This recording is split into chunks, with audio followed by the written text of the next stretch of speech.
कश्मीर से कन्याकुमारी तक की यात्रा, जैसा कि नाम में निहित है, भारत को जोड़ने की ये यात्रा है।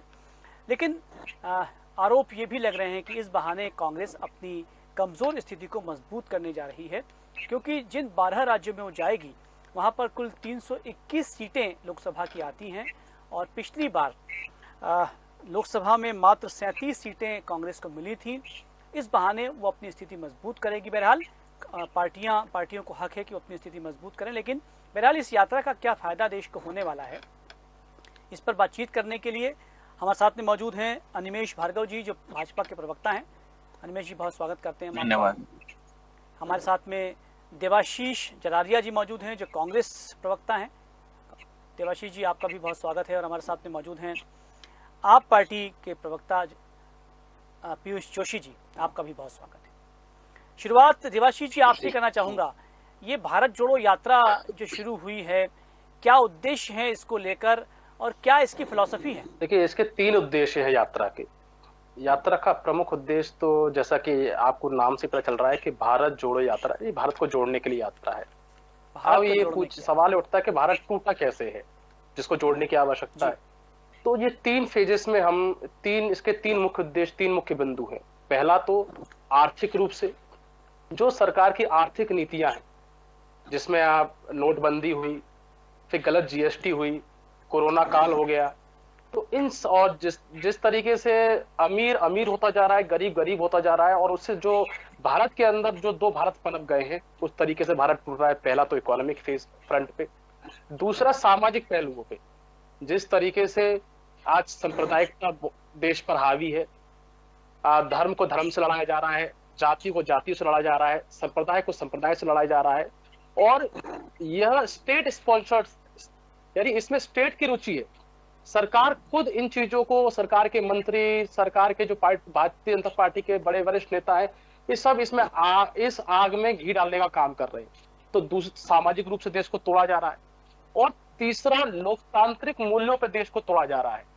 आज देखिए, सारी संवैधानिक संस्थाओं पे भारतीय जनता पार्टी का कब्जा है, और ये संवैधानिक संस्थाएं जो कि प्लेटफॉर्म होना चाहिए थी विपक्ष की आवाज का, विपक्ष की आवाज बनने का काम करना चाहिए था, जिन प्लेटफॉर्म्स को, जिन संवैधानिक संस्थाओं को, वो विपक्ष की आवाज को दबाने का काम कर रही है। आज संसद में विपक्ष अपनी आवाज नहीं उठा पाता है, माइक बंद कर दिया जाता है, स्क्रीन से ब्रेकआउट कर दिया जाता है। संसद की कार्यवाही चलाने की जिम्मेदारी सदन पक्ष की होती है, लेकिन सत्ता पक्ष खुद नहीं चाहता कि सदन में चर्चा हो और सदन चले। इसके अलावा देश की जो विधानसभा है, उसकी स्थिति देख लीजिए, विधानसभाएं नहीं चल पा रही है। साथ ही साथ जब से भारतीय जनता पार्टी आ रही है, तब से एन केन प्रकरण चुनी सरकारों को गिराने का काम कर रही है। तो इन सभी मुद्दों पर देश को तोड़ा जा रहा है, और इन सभी मुद्दों में भारतीय जनता पार्टी का भारत छोड़ो के खिलाफ कांग्रेस पार्टी भारत जोड़ो अभियान लेकर चल रही है। जी, आप कह रहे हैं कि भाजपा जो है वो भारत तोड़ रही है और कांग्रेस उसे जोड़ने का प्रयास कर रही है। बहरहाल अनिमेष भार्गव जी मौजूद है हमारे साथ। अनिमेष जी, जो देवाशीष जी कह रहे हैं कि भाजपा का काम तोड़ना है और भारत जोड़ो यात्रा के माध्यम से कांग्रेस भारत को जोड़ना चाह रही है, लोगों को जोड़ना चाह रही है, सभ्यताओं को जोड़ना चाह रही है। नहीं, देखिए, सबसे पहले तो मैं कहना चाहूंगा कि अगर कांग्रेस पार्टी को भारत जोड़ो यात्रा निकालनी है तो उसे पाकिस्तान से निकालना चाहिए थी। पाकिस्तान से शुरू करते हुए बांग्लादेश को जोड़ते हुए भारत वापस आना चाहिए था, तब तो ये भारत जोड़ो यात्रा होती, जो कि कांग्रेस पार्टी के सर्वे सर्वाओं ने अपने निजी स्वार्थ के लिए भारत के टुकड़े टुकड़े करे। वो वहां से चालू करना चाहिए था, वो तो वो कर नहीं रहे। दूसरी बात, ये कहीं ना कहीं इस चीज को ऐसा रूप देने की कोशिश कर रहे हैं कि हम लोगों से, कार्यकर्ताओं से जुड़ने के लिए ये यात्रा निकाल रहे हैं। तो आप मुझे बताइए, कोई भी व्यक्ति हो, हमारी पार्टी भी है, हमारे यहाँ भी यात्राएं होती है, हमारे भी वरिष्ठ लोग प्रवास पे जाते हैं, एसी कंटेनरों की क्या जरूरत पड़ रही है? आगे इतनी विलासता भरी यात्रा निकालने की क्या जरूरत पड़ रही है? अगर आप कार्यकर्ताओं से, आप आंग नागरिक से मिलने जा रहे हैं, तो रात्रि विश्राम करिए ना उनके घरों में जाकर, आप उनके यहाँ बैठ के खाना खाइए ना, दोनों पत्तल में लेके जमीन पे बैठ के, तो वो जोड़। लेकिन चूंकि राजकुमार है, डायनेस्टी है, परिवारवाद है, अब वो कम तो हो नहीं सकता। सिर्फ ये इस बात सता रही है कि जो भारत पे हमारा एकाधिकार था, जो हमारे परिवार ने एक अपना वो समझ लिया था कि ये तो हमारा राज है, राजपाट है, और भारत देश के जो नागरिक है वो हमारे गुलाम है, वो कहीं ना कहीं इनसे छूट गया है। इसलिए ये तिलमिला रहे हैं, कभी कुछ नाम देते हैं, कभी कुछ नाम देते हैं। जैसा कि हमारे कांग्रेस साथी ने बताया, जो 3 मुद्दों पे आर्थिक की बात कर रहे हैं, अरे आर्थिक, आज आप देखिए, अभी पेपर पढ़िए, न्यूज सुनिए, इंटरनेशनल इकोनॉमी स्टडी करिए, आप देखिए भारत देश कितनी बढ़ती हुई, मतलब करंट सिनेरियो में भारत देश की जो इकोनॉमिक ग्रोथ है वो पूरा वर्ल्ड हैरान है कि आखिर इतनी अच्छी इकोनॉमिक ग्रोथ कैसे हो रही है, वो भी कोरोना का सेटबैक लगने के बाद। आप बात कर रहे हैं सांप्रदायिकता की, आप मुझे बताइए पिछले 7 साल में कौन सा बड़ा सांप्रदायिक दंगा हो पाया हिंदुस्तान में? नहीं तो हम वो दिन नहीं भूले जब कभी सिखों के नाम पर, कभी हिंदू मुस्लिम के नाम पर कैसे लोगों को जिंदा जला दिया जाता था, आदमी को टायर जला के उसके शरीर में फंसा के उसे सड़कों पे जिंदा जला के लाशों में ढेर लगा दिए जाते थे। ये कांग्रेस के शासन में ये सब हुआ है और ये सांप्रदायिकता का दोष मढ़ने की कोशिश कर रही है। तो देखिए क्या है, ये सब बहानेबाजी इसलिए कर रहे हैं कि कहीं ना कहीं इनको ये लग रहा है कि जिस तरह से हम केंद्र में हमको जनता बिल्कुल एक तरह से नकार चुकी है, बिल्कुल पिक्चर से बाहर कर चुकी है, जो थोड़ा बहुत 40-44 सीट बची है, इन्हें ये लग रहा है कि पता नहीं अब अगली बार ये भी बच पाएंगी कि नहीं बच पाएंगी, इसलिए ये भारत जोड़ो यात्रा के नाम पे निकलने की कोशिश कर रहे हैं। लेकिन मैं आपको बताना चाहता हूँ, भारत की जनता बहुत समझदार हो चुकी है, वो सही और गलत का फैसला करना जान चुकी है, वो कौन किस उद्देश्य से यात्रा कर रहा है वो भी समझती है, क्योंकि आज की तारीख में आपके चैनल मीडिया के माध्यम से, सोशल मीडिया के माध्यम से लोग हर अच्छी और बुरी चीज को देख रहे हैं। और जैसे ही ये पूरी बात पब्लिक में आई कि राजकुमार तो बिल्कुल अपने रथ वथ गाजे वाजे के साथ और पूरी तैयारियों के साथ एसी लगी हुई कंटेनर लेके अटैच लैंडवाद वाले लेके निकले, जनता तभी समझ गई कि अरे ये तो राजकुमार ही थे, हम सोच रहे थे ये तो कार्यकर्ता बन गए। तो आप देखिएगा इन्हें कोई रिस्पांस मिलने वाला नहीं है, कार्यकर्ता मिलने वाले नहीं है, आम जनता की तो छोड़िए, जो पार्टी का मुखिया अपने कार्यकर्ता के घर रात रुकने तैयार नहीं, वो आम जनता के बारे में क्या विचार करेगा?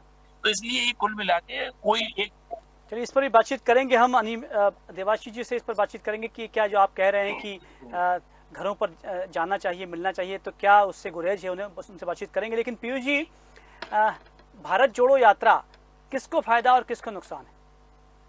देखिए, सबसे पहले तो राहुल गांधी जी को शुभकामनाएं। आज इस डिबेट में मैं आम आदमी पार्टी के प्रवक्ता के रूप में नहीं बोलूंगा, पर जो मेरे निजी विचार हैं वो मैं रखना चाहूंगा। असीमित संभावनाएं हैं इस यात्रा में। असीमित संभावनाएं इसलिए हैं कि स्वतंत्र भारत में मेरे ख्याल से विनोबा भावे के बाद में किसी भी नेता ने इस प्रकार की महती यात्रा निकालने का साहस नहीं किया है।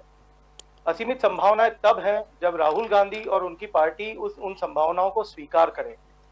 मुझे थोड़ा सा दुख हुआ हमारे कांग्रेस के जो प्रवक्ता मित्र हैं देवाशीष जी, उनकी बातें सुनकर, क्योंकि जो संभावनाएं हैं वो समझ नहीं पा रहे हैं। संभावनाएं ले देकर भाजपा के विरोध, चाहे वो लोकसभा की बातें हों, चाहे वो विधानसभा की बातें हों, चाहे वे आर्थिक असमानता की बातें हों, या फिर हमारे कांग्रेस के संगठन और काडर को जीवित करने की बातें, इस यात्रा की संभावनाएं जो मैं अपनी सीमित बुद्धि के साथ देख पा रहा हूं, वो यदि गांधी की तरह चले, बापू गांधी की तरह चले, और यदि सीखने की ललक से चले, तो वो इतना सीख पाएंगे कि लोग उन्हें गुरु मानने लगेंगे। और यदि वे काडर को जीवित करने के लिए और भाजपा विरोध को और शक्ति देने के लिए और 321 लोकसभा सीटों के ऊपर यदि नजर गड़ाकर चले, जिसका मतलब 2024 चुनाव में अपने परफॉर्मेंस को बेटर करने के लिए यदि वो चलेंगे, तो फिर वही बात रहेगी, किलो और लीटर का भी फर्क समझने में 15-20 सेकंड का समय लगेगा।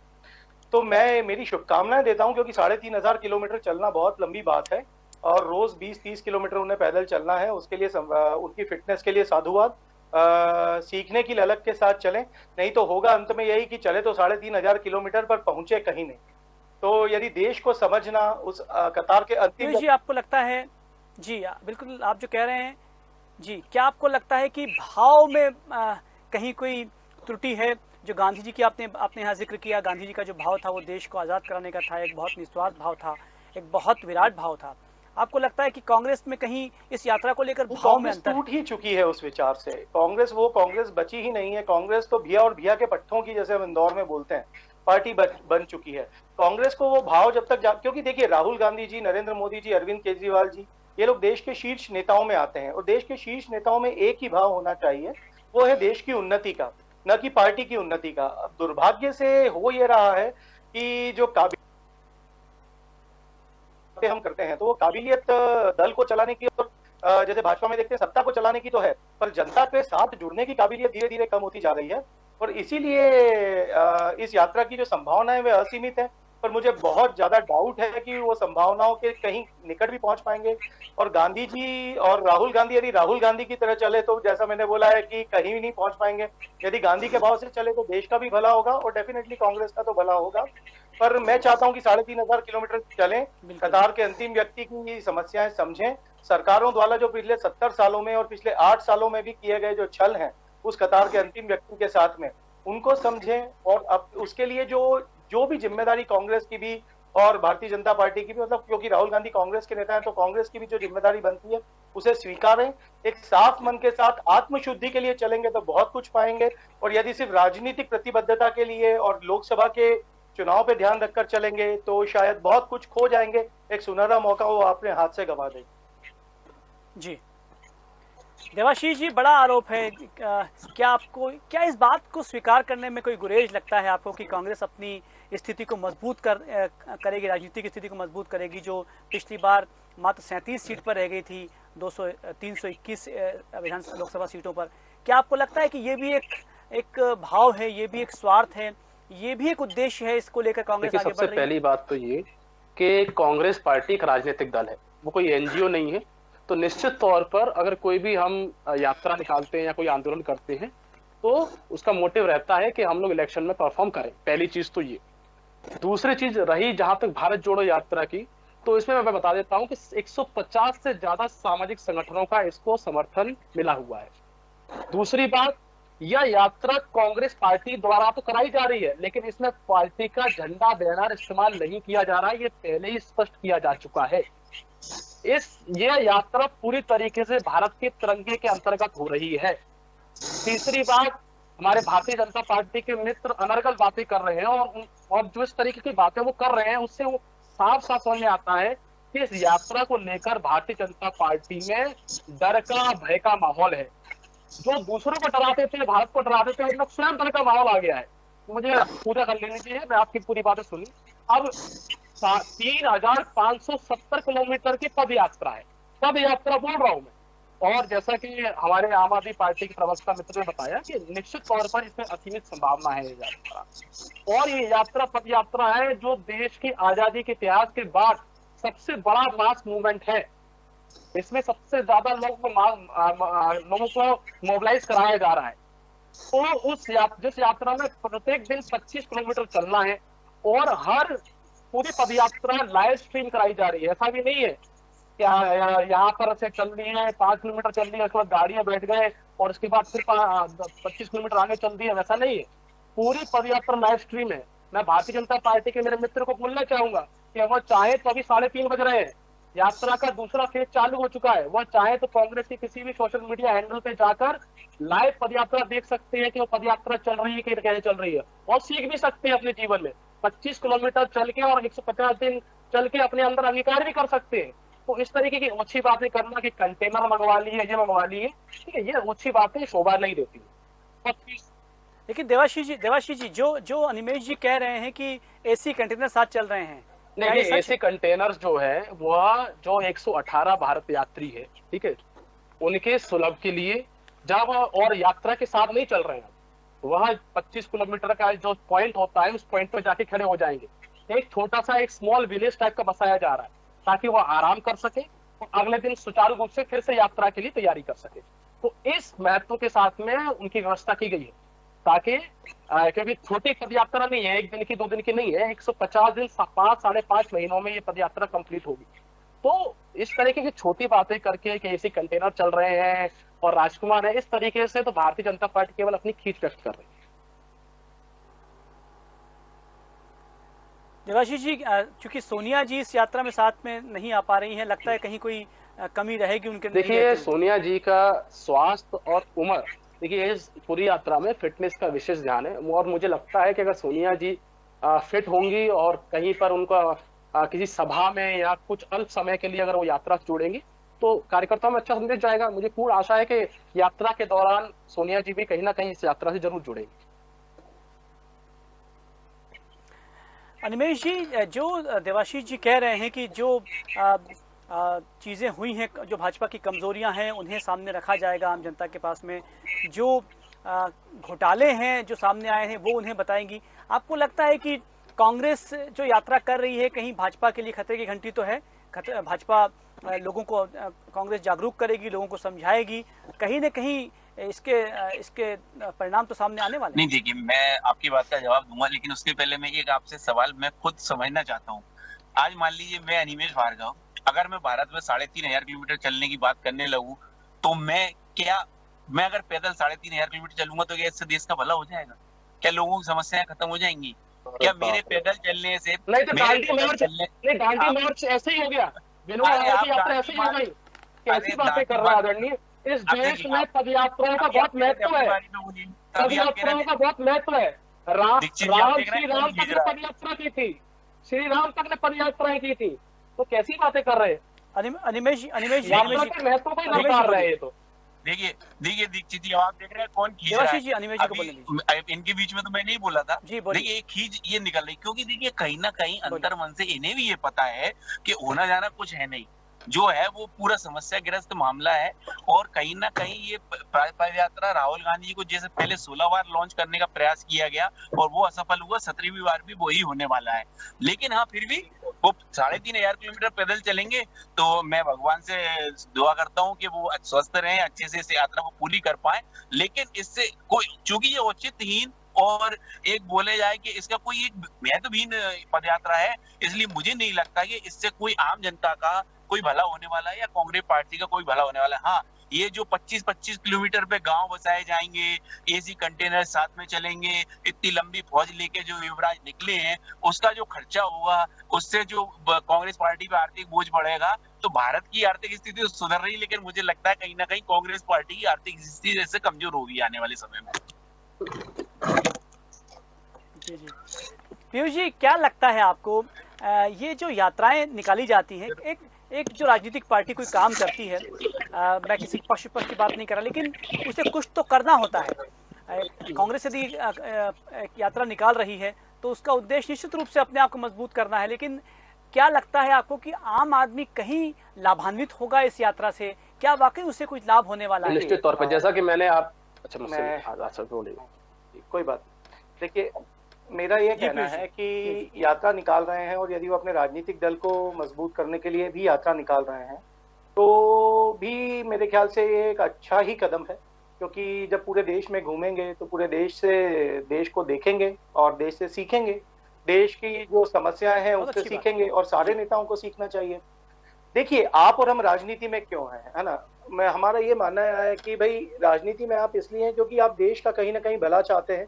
यदि शुद्ध मन से आप राजनीति में हैं और यदि आप कैरियर के लिए राजनीति में हैं, तो कैरियर के लिए यदि राजनीति में हैं तो फिर पर्पस ही डिफीट हो जाता है पूरा। क्योंकि यदि आप चाहते हैं कि देश का भला हो, जैसे केजरीवाल जी ने भी कल एक मूवमेंट महती बात करी है, मेक इंडिया नंबर 1, और उसमें उन्होंने अपील किया है कि सारे जितने भी दल हैं उनको सबको साथ में आना चाहिए कि मेक इंडिया नंबर 1 करना चाहिए। पर जब आप जाके सरकारी स्कूल देखेंगे, जब वहां पे आप प्राइमरी हेल्थ सेंटर्स की स्थिति देखेंगे, जब आप वहां देखेंगे कि गाँव में पानी यदि नहीं पहुंच पा रहा है, जब आप देखेंगे कि भाई ड्रेनेज की स्थिति क्या है शहरों के अंदर, तो आप निश्चित रूप से सीखेंगे। पर जो बात मैं भाजपा के प्रवक्ता के साथ में कम ही एग्री करता हूँ, पर उस एक चीज में मैं एग्री करता हूँ कि यदि इसमें वैसे तो मेरा राजनीतिक अनुभव कांग्रेस के सभी लोगों से, भाजपा के लोगों से बहुत कम है, पर फिर भी यदि वो किसी गांव में रुकते, यदि वो किसी कार्यकर्ता के घर पर ठहरते, भले बाकी लोग जो भी हैं वो गाड़ियों में ठहरते, पर यदि वे किसी कार्यकर्ता के घर पर रुकते, किसी गांव में रुकते, उनकी समस्याएं समझने की कोशिश करते, तो एक भावनात्मक जुड़ाव और एक संवेदनशील हृदय, ये दोनों का विकास होता और उससे काफी कुछ देश का भला होता।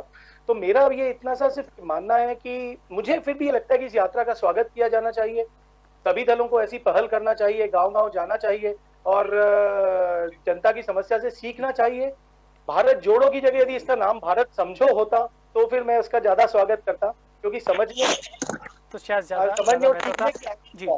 चलिए, समय बहुत कम है। देवाशीष जी कुछ कहना चाह रहा हूँ कि ये बिल्कुल गलत बात है कि इसमें लोकल ग्रुप्स हैं, लोकल जो गांव वालों, इनसे मुलाकात नहीं होगी और केवल पदयात्रा चलेगी, ऐसा नहीं है।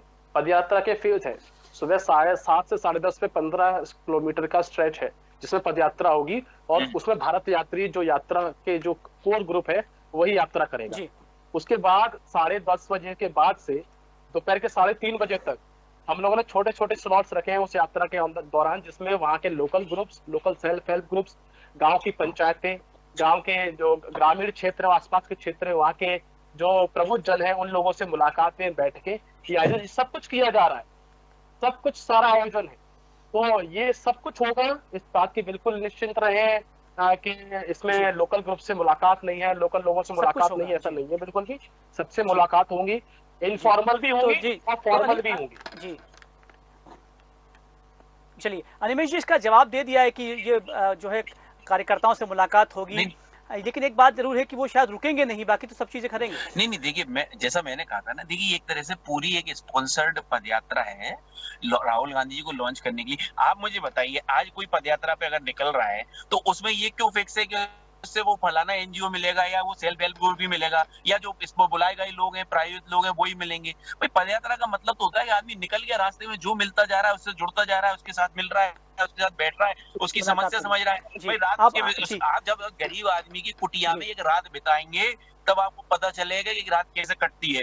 जब सुबह आप शौच के लिए निकलेंगे तब आपको पता चलेगा कि गांव में क्या समस्या है।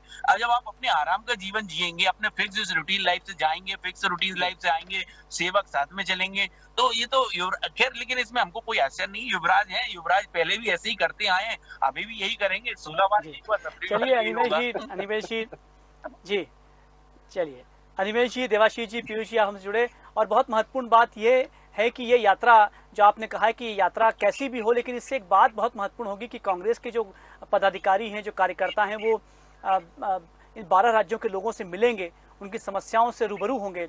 हो सकता है कि कहीं कोई संवेदनाएं और ज़्यादा जागें और शायद कुछ और नई चीज़ें सामने आएँ। बहरहाल ये भी महत्वपूर्ण है कि बहुत अच्छा होता है यदि कांग्रेस जो अपनी रुकने की व्यवस्था जो उन्होंने ऐसी कंटेनर्स में की है, वो किसी गांव में करते, किसी खेतीहर के यहाँ करते, किसी किसान के यहाँ करते, तो शायद ज़्यादा प्रासंगिक रहता। बहरहाल बहुत सारी शुभकामनाएं आप सभी को, बहुत सारा धन्यवाद हमसे बातचीत करने के लिए। आप देखते रहिए साधना न्यूज़ मध्य प्रदेश।